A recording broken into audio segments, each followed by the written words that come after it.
দুদক দুর্নীতি দমন কমিশন। আমরা জানি 2013 সালে দুদক আইন সংশোধন করেছে হাসিনার আমলে। তখন সেখানে 32-এ ক ধারা যুক্ত করে যেটা করা হয়েছে যে সরকারি কর্মকর্তা কর্মচারীদের বিরুদ্ধে দুদক কোনোভাবেই যাচাই বাছাই করে তারা কোনো সরাসরি কোনো মামলা করতে পারবে না। পরবর্তীতে হাইকোর্ট 2014 সালে সেটি অসাংবিধানিক বলে ঘোষণা করে আবার সেটিকে বাতিল করে দিয়েছে। কিন্তু 2014 সালে আবার সরকারের তো সেটা ছাড়া হবে না, সুতরাং হাসিনা সরকার আবার সেটি ফিরিয়ে এনেছে। কিন্তু অন্তর্বর্তীকালীন সরকার যেটা করেছে সেটা হচ্ছে দুদককে এই ক্ষমতা দিয়েছে যে দুদক চাইলে সরকারি কর্মকর্তা কর্মচারীদের বিরুদ্ধে তারা যাচাই বাছাই সাপেক্ষে তারা মামলা করতে পারবে সরাসরি।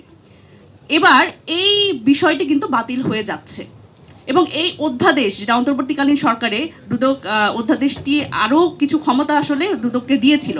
সেটা কি, তারা এরকম সরাসরি মামলা করতে পারবে এবং এই মামলাগুলো তারা সরকারের অনুমতি ব্যতীতই করতে পারবে।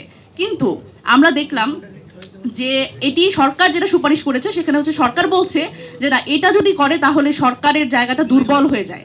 তার মানে তারা বলছে সরকারের অনুমতি নিয়ে দুদক যাতে এই মামলাগুলো সরকারি কর্মকর্তা কর্মচারীদের বিরুদ্ধে করতে পারে। তার মানে কি চোরের সাক্ষী বাটপার, একটা কথা আছে না, ধরেন বাটপার কি আসলে চোরের যে সাক্ষী যখন দেয় তখন কি সে বলবে যে আসলে সে চুরি করেছে? সে তো বাটপার, সে তো নিজেই বাটপার। সুতরাং চোরের সাক্ষী যদি বাটপার হয় তাহলে এই নতুন যে অধ্যাদেশ যেটা আগামী 13 তারিখ থেকে শুরু হচ্ছে সেটি আমরা আগের জায়গায় ফিরে যাচ্ছি যেখানে আসলে চোরের সাক্ষী বাটপার হিসেবেই হবে। সুতরাং দুদকটা আসলে যেভাবে করে ফাংশন করার কথা ছিল সেভাবে আর ফাংশন করবে না। দেখেন, এই যে এই কমিটিটা দুদক থেকে যে অধ্যাদেশটা ছিল অন্তর্বর্তীকালীন সময়ে যেটা আমরা এখন বাতিল করার পথে, সেইটার ক্ষেত্রে আসলে কি ছিল সেখানে আসলে একটা কমিটি করার কথা ছিল। দেখেন সেই কমিটির মধ্যে কারা কারা। কমিটি হচ্ছে আপিল বিভাগের জ্যেষ্ঠ বিচারক থাকবে সেখানে, মানে জ্যেষ্ঠ বিচারকের নেতৃত্বে একটা কমিটি গঠন হবে এবং একজন বিচারক থাকবে।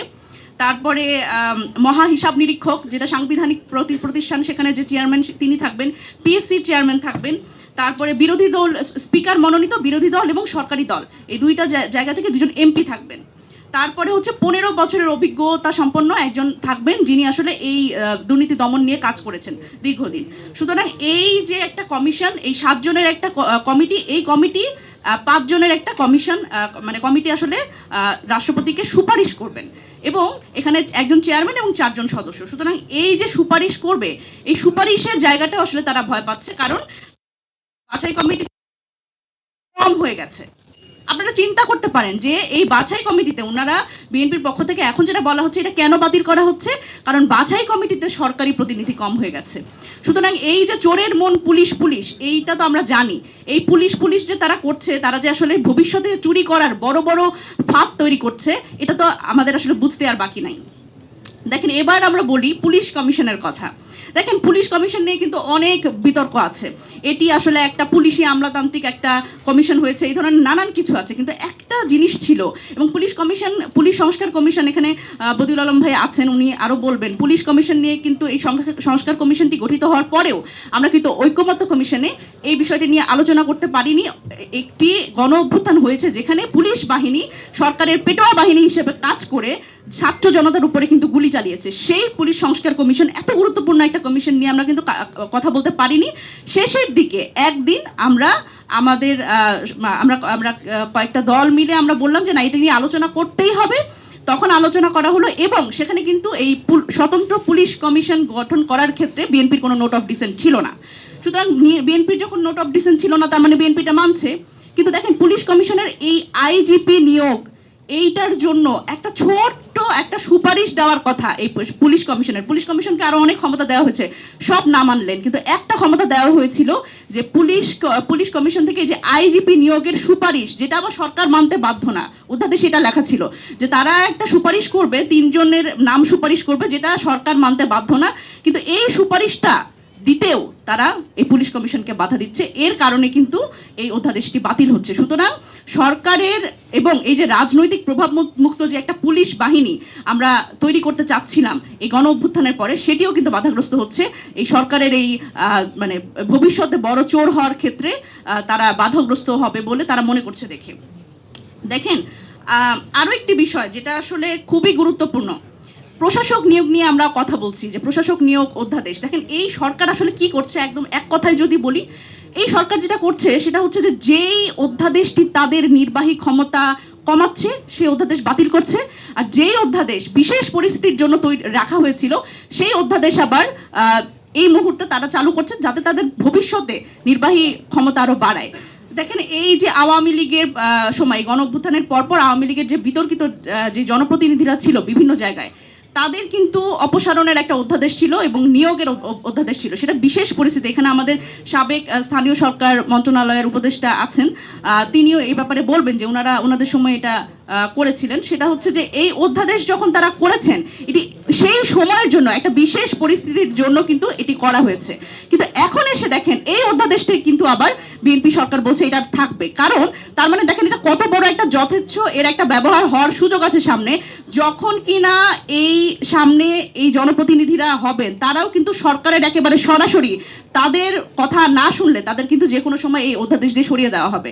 সুতরাং যখন গণভোট অধ্যাদেশ নিয়ে আমাদের অতি শ্রদ্ধাভাজন যে মাননীয় স্বরাষ্ট্রমন্ত্রী তিনি বলছেন যে এই অধ্যাদেশের তো এখন দরকার নাই, এই গণভোট তো হয়ে গেছে, এই অধ্যাদেশ এখন বাতিল হয়ে যাবে, তখন আমার প্রশ্ন হচ্ছে এই বিশেষ পরিস্থিতিতে যে অধ্যাদেশটি করা হয়েছিল সেটি কেন এখন বাতিল হবে না? মানে এই প্রশ্নের উত্তর আসলে উনাদের কি? সুতরাং এই জায়গায় এবং খুবই গুরুত্বপূর্ণভাবে বিএনপি তার 31 দফা এবং তার ইশতেহারে, এই যে সবার আগে বাংলাদেশে যে নির্বাচনের আগে 7 দিন আগে যে তারা ইশতেহার দিল, সেই ইশতেহারেও কিন্তু তারা সেম কথা বলেছে যে কোনোভাবেই মৃত্যুজনিত এবং আদালতের কোনো যদি আদেশ মোতাবেক যদি পদ শূন্য হয়, তাছাড়া কিন্তু তারা প্রশাসক নিয়োগ করবেন না। সুতরাং এখানেও তারা তাদের নিজেদের ইশতেহার এবং তাদের এই যে বারবার করে বলেন যে 31 দফা, সেই 31 দফার বরখেলাপ করছেন। এবং আমি আরেকটা ইন্টারেস্টিং জিনিস দিয়ে শেষ করব, সেটা হচ্ছে দেখেন মানে কত বড় চোর আমরা বানানোর জন্য একটা রাস্তা করে দিচ্ছি। আমাদের আসলে সবার যে এই জায়গায় মানে সচেতন হওয়া দরকার। দেখেন আন্দোলন করলে আমরা দেখেছি যে গত অন্তর্বর্তীকালীন সরকারের সময় 16 মাসে 2000 আন্দোলন হয়েছে না? আপনারা দেখেছেন, আপনারাই তো কভার করেছেন। এই 16 মাসে 2000 আন্দোলন হঠাৎ করে নাই হয়ে গেল না? আপনারা খেয়াল করেছেন? আন্দোলন কিন্তু নাই। তার মানে দেখেন, এটা আপনারা সবাই মনে মনে এটা বলতেছেন, আমি জানি, সেটা হচ্ছে যে আন্দোলন তাহলে কারা করিয়েছে, এটাও যে আসলে রাজনৈতিক পেছনে একটা রাজনৈতিক উস্কানি ছিল, এটা তো আমরা বুঝি। এবং সরকারি চাকরিজীবী যারা, তাদের পক্ষ থেকে 76% আন্দোলন হয়েছে এই গত 18 মাসে। সুতরাং আমি বলতে চাই যে সেই সময় এই অন্তর্বর্তীকালীন সরকারের পক্ষ থেকে এই আন্দোলনগুলোর ক্ষেত্রে তাদের এক ধরনের তারা অধ্যাদেশ নিয়েছিল, সেটা হচ্ছে যে তারা বলেছিল যে সরকারি চাকরিজীবী তারা যদি আসলে আন্দোলনে যায় তাহলে 28 কর্মদিবসের মধ্যেই তাদের সরাসরি বরখাস্ত করবার একটা আইন তারা করেছিল। এখন সেই আইনটা কিন্তু এই বিএনপি সরকার রেখে দিতে যাচ্ছে। তার মানে তাদের উস্কানিতে যেই আন্দোলনগুলো, সেই আন্দোলন করা তো শেষ, এখন তার দরকার নাই। তার মানে এখন তো ধরেন সরকারের বিরুদ্ধে যদি কেউ যৌক্তিক দাবিতেও কোনো সরকারি কর্মকর্তা বলেন বা সরকারি কর্মচারী বলেন, তারা যদি যৌক্তিক দাবিতেও মাঠে নামে, সেটা তো তাদের লোক না, তাহলে সেই ভিন্ন মত কেন তারা আসলে দমন করবে? তাদের অবশ্যই তারা 28 কর্মদিবসের মধ্যে তাদের হচ্ছে বরখাস্ত করবে। এই হচ্ছে বাংলাদেশের অবস্থা। এখন আমরা যে হীরক রাজার দেশে এত দ্রুত পৌঁছে গেলাম, এই পরিস্থিতিতে পৌঁছে গেলাম, এই জায়গাতে আমার মনে হয় যে আরে একটু দেরি করতে পারতেন ওনারা। এটা খুব নির্লজ্জভাবে এবং নগ্নভাবে তারা এই কাজটি করছেন এবং নিজেদের নির্বাহী ক্ষমতা বাড়ানোর জন্য আসলে সাধারণ মানুষকে একটা পুতুল বানিয়ে ফেলার যে প্রবণতা আমরা দেখছি, সেটি কিন্তু আমরা আমাদের জন্য আসলে অশনি সংকেত। তো সেই জায়গা থেকে আমি বলবো যে আমাদের সকলের নিজ নিজ অবস্থান থেকে এই সচেতনতাটা জরুরি এবং সবার যার যার অবস্থান থেকে এই অধ্যাদেশগুলো নিয়ে কথা বলা এবং এই অধ্যাদেশগুলো যাতে বাতিল না হয়, যেগুলো আসলে জনস্বার্থে গুরুত্বপূর্ণ, এই বিষয়ে আমি সরকারেরও পক্ষ থেকে আমাদের পক্ষ থেকে আহ্বান জানাই যে সরকারেরও আসলে টনক নড়া উচিত, তারা হুঁশে ফিরেন। কারণ এই জিনিসগুলো যেটা দিয়ে আসলে মানুষকে হাত পা বন্দি করে রাখা যাবে, তাদের হাত পা বেঁধে রাখা যাবে, এরকম অধ্যাদেশ আমাদের আর দেখায়েন না। ধন্যবাদ সবাইকে। আসসালামু আলাইকুম। জি ধন্যবাদ।